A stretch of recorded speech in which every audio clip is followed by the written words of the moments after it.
আজকে আমরা কোরআনের খুবই শক্তিশালী আর অলংকারপূর্ণ একটা সূরা আত্তুর নিয়ে আলোচনা করব। চলুন এর অসাধারণ গঠনটা একটু কাছ থেকে দেখি। মানে সেই মহাজাগতিক শপথগুলো থেকে শুরু করে একেবারে সরাসরি চ্যালেঞ্জ পর্যন্ত, যাতে আমরা এর মূল বার্তাটা ধরতে পারি। আচ্ছা, সূরাটা কিন্তু শুরুতেই কোনো আদেশ বা নিষেধ দিয়ে শুরু হচ্ছে না, বরং শুরু হচ্ছে বেশ কয়েকটা শক্তিশালী শপথ দিয়ে। প্রশ্ন হলো কেন? আসলে এই কৌশলটা পুরো পরিবেশটাকেই তৈরি করে দেয়, আমাদের মনোযোগটা একদম টেনে ধরে, আর মূল কথাটা বলার আগেই একটা গাম্ভীর্য তৈরি হয়ে যায়। তো প্রথম শপথটাই হল তুর পর্বতের। আর এটা কিন্তু যে কোনো সাধারণ পাহাড় নয়, এটা হলো ঐশী বাণী বা ডিভাইন রিভেলেশনের একটা প্রতীক। এমন একটা জায়গা যেখানে যেন আকাশ আর মাটি মিলে গিয়েছিল। মানে এই পর্বতের নামে শপথ করে পুরো বার্তাটাকে একটা ঐশ্বরিক গুরুত্ব দেওয়া হচ্ছে। এরপর আসছে লিখিত কিতাবের শপথ, যা একটা উন্মুক্ত লিপিতে রাখা। এর মানে কি? এর মানে হলো স্বচ্ছতা আর সহজলভ্যতা। এই বার্তাটা গোপন কিছু না, কোনো রহস্যও না। এটা সবার জন্য, সবার পড়ার আর বোঝার জন্য একেবারে খোলা। দেখুন শপথগুলো কিভাবে ধাপে ধাপে এগোচ্ছে। এবার শপথ করা হচ্ছে বাইতুল মামুরের, মানে সদা পরিপূর্ণ ঘরের। ইসলামিক ট্র্যাডিশন বলে এটা হলো আসমানে থাকা কাবার প্রতিচ্ছবি। সেখানে ফেরেশতারা অনবরত তাওয়াফ করছেন, ভাবা যায়? এর মাধ্যমে পৃথিবীর ইবাদতকে সরাসরি আসমানি জগতের সাথে জুড়ে দেওয়া হচ্ছে। এরপর আসমানি জগৎ থেকে আমরা আবার ফিরে আসছি আমাদের চেনা জগতে। শপথ করা হচ্ছে সমুন্নত আকাশের। এখানে আকাশকে কিন্তু শুধু একটা খালি জায়গা হিসেবে দেখানো হচ্ছে না, বরং একটা বিশাল আর সুরক্ষিত ছাদ হিসেবে দেখানো হচ্ছে। এটা আসলে স্রষ্টার যে সৃজনশীল ক্ষমতা আর মহাবিশ্বের শৃঙ্খলা, সেটার দিকে ইঙ্গিত করে। আর সবশেষের শপথটা আমাদের নিয়ে যায় উত্তাল সমুদ্রের কাছে। এটা হলো প্রকৃতির সেই অদম্য পাওয়ারের প্রতীক, এমন একটা শক্তি যা একদিকে যেমন অসাধারণ সুন্দর, তেমনি অন্যদিকে ধ্বংসাত্মক হতে পারে। তো এই যে 5টা শপথ, সব মিলিয়ে পুরো সৃষ্টি জগৎকেই যেন সাক্ষী বানানো হলো, পবিত্র ভূমি থেকে শুরু করে আসমানি কিতাব, আকাশ আর সমুদ্র পর্যন্ত। তো পর্বত, কিতাব, আকাশ আর সমুদ্রকে সাক্ষী রাখার পর এবার মূল কথাটা বলা হচ্ছে। এত কিছুর আয়োজন আসলে একটাই সত্যকে প্রতিষ্ঠা করার জন্য। প্রতিপালকের শাস্তি অবশ্যম্ভাবী। এটা কোনো ধারণা না, এটা এমন এক বাস্তবতা যা এই সৃষ্টি জগতের মতোই সত্যি আর নিশ্চিত। আচ্ছা, তাহলে এটা তো পরিষ্কার হলো যে বিচার দিবস আসবেই, কিন্তু এর মানেটা কি দাঁড়ালো? ঠিক এখানেই সূরাটি দুটো একেবারে ভিন্ন পথের কথা বলছে, আর সেই দুটো পথের পরিণতিও দুটো ভিন্ন জগতে নিয়ে যায়। একদিকে আছে দুর্ভোগের দিন।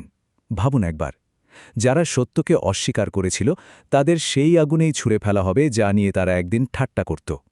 আর ঠিক তার বিপরীতে আছে আনন্দের বাগান।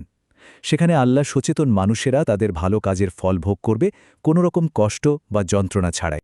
যারা অস্বীকারী তাদের জন্য ব্যাপারটা 3টা ভয়ঙ্কর ধাপে ঘটবে। প্রথমে তাদের খুব বাজেভাবে আগুনের দিকে ধাক্কা দিয়ে নিয়ে যাওয়া হবে। এরপর তাদের বিদ্রুপ করে প্রশ্ন করা হবে, কি এটা কি জাদু মনে হচ্ছে, নাকি তোমরা এটা দেখতেই পাওনি? আর শেষে তাদের বলা হবে, এবার শাস্তি ভোগ করো, কারণ এটা তো তাদের নিজেদেরই কাজের ফল। এর থেকে বড় বৈপরীত্য আর কি হতে পারে, তাই না? আল্লাহ সচেতন মানুষদের জন্য যে ছবিটা আঁকা হয়েছে তা হলো একেবারে নিখুঁত শান্তির। এটা শুধু শাস্তি না থাকার ব্যাপার না, বরং এটা হলো আনন্দের এক প্রাচুর্য। ফল, মাংস, সুন্দর সঙ্গ, সবকিছু। আর সেখানে বসে তারা মনে করবে পৃথিবীতে তাদের আল্লাভীতি তাদের এই সুন্দর পরিণতির দিকে নিয়ে এসেছে। আর এই যে পুরস্কার, এটা কিন্তু শুধু একজন ব্যক্তির মধ্যেই সীমাবদ্ধ না।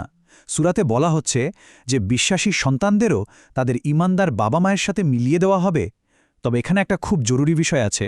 এর মানে এই না যে ব্যক্তিগত দায়দায়িত্ব কমে যাচ্ছে। প্রত্যেককে তার নিজের কাজের জন্য জবাবদিহি করতে হবে। এই যে দুটো পরিণতির ছবি দেখানো হলো, এরপর সূরাটা তার কৌশল বদলে ফেলে। ভবিষ্যতের বর্ণনা থেকে সরে এসে এবার আলোচনাটা সরাসরি বর্তমানে চলে আসে। এখন অবিশ্বাসীদের যুক্তিগুলোকে একটার পর একটা ধারালো যৌক্তিক প্রশ্ন দিয়ে চ্যালেঞ্জ করা হবে। প্রথম প্রশ্নটাই একদম অস্তিত্বের মূলে গিয়ে আঘাত করে। তাদের কি এমনি এমনি কোনো কিছু ছাড়াই সৃষ্টি করা হয়েছে, নাকি তারা নিজেরাই নিজেদের স্রষ্টা? এই প্রশ্নটা আমাদের ভাবাতে বাধ্য করে যে কোনো কারণ ছাড়া তো কোনো কিছু হতে পারে না। আচ্ছা, যদি তারা নিজেদেরই সৃষ্টি করতে না পারে তাহলে তারা কি এই বিশাল আকাশ আর পৃথিবী সৃষ্টি করেছে? চ্যালেঞ্জটা কিন্তু আরও বড় হয়ে গেল। এটা মহাবিশ্বের বিশালতার সামনে মানুষের ক্ষুদ্র সীমাবদ্ধতাটাকেই চোখে আঙুল দিয়ে দেখিয়ে দেয়। আর শেষের সিদ্ধান্তটা কি? না, আসলে তাদের কোনো কিছুতেই দৃঢ় বিশ্বাস নেই। যখন তারা যুক্তিতে স্রষ্টার অস্তিত্বকে খণ্ডন করতে পারে না, তখন অবিশ্বাসীরা কি করে? তারা মেসেঞ্জারের উপর ব্যক্তিগত আক্রমণ শুরু করে। তাকে গণক, পাগল বা কবি বলে আখ্যা দেয়। সূরাটি কিন্তু এই ব্যক্তিগত আক্রমণগুলোর সরাসরি জবাব দেয় আর দেখিয়ে দেয় যে এগুলো আসলে মূল বার্তাটাকে এড়িয়ে যাওয়ার একটা অজুহাত ছাড়া আর কিছুই না। আর এরপর আসে চূড়ান্ত চ্যালেঞ্জ, একদম মেসেজের উৎসের দিকে। যদি তাদের দাবি হয় যে কোরআন মানুষের তৈরি, তাহলে তাদের একটা সহজ কাজ দেয়া হয়। ঠিক আছে, তাহলে এর মতো একটা কিছু রচনা করে দেখাও। এই একটা চ্যালেঞ্জই তাদের দাবির অসারতা প্রমাণ করে দেয়।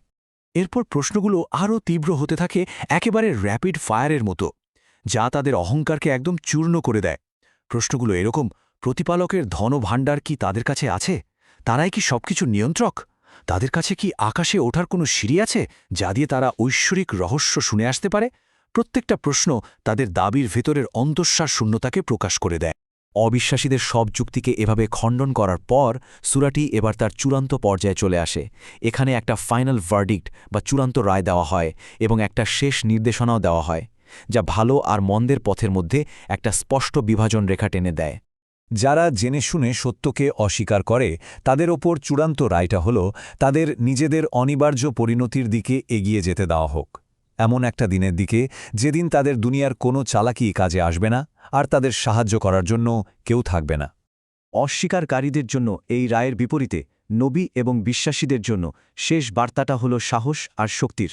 এখানে ধৈর্য ধরে আল্লাহর সিদ্ধান্তের জন্য অপেক্ষা করতে বলা হচ্ছে, সাথে এই রিঅ্যাসুয়ারেন্স বা আশ্বাসও দেওয়া হচ্ছে যে তারা সবসময়ই ঐশ্বরিক দৃষ্টির অধীনে আছেন। আর শক্তি খুঁজে নিতে বলা হয়েছে প্রার্থনার মাধ্যমে, ঘুম থেকে উঠে, গভীর রাতে এবং তারারা যখন অস্ত যায় ঠিক সেই সময়ে। তো সূরা আত-তুরের এই পুরো আলোচনাটা আমাদের একটা মৌলিক প্রশ্নের সামনে এনে দাঁড় করিয়ে দেয়। একটা প্রশ্ন যা আমাদের অস্তিত্বের একেবারে কেন্দ্রে গিয়ে নাড়া দেয়। শেষ পর্যন্ত কোনটা বেশি শক্তিশালী প্রমাণিত হবে? অহংকার থেকে জন্ম নেওয়া মানুষের সন্দেহ, নাকি মহাজাগতিক সত্যের ওপর ভিত্তি করে আসা ঐশ্বরিক নির্দেশনা?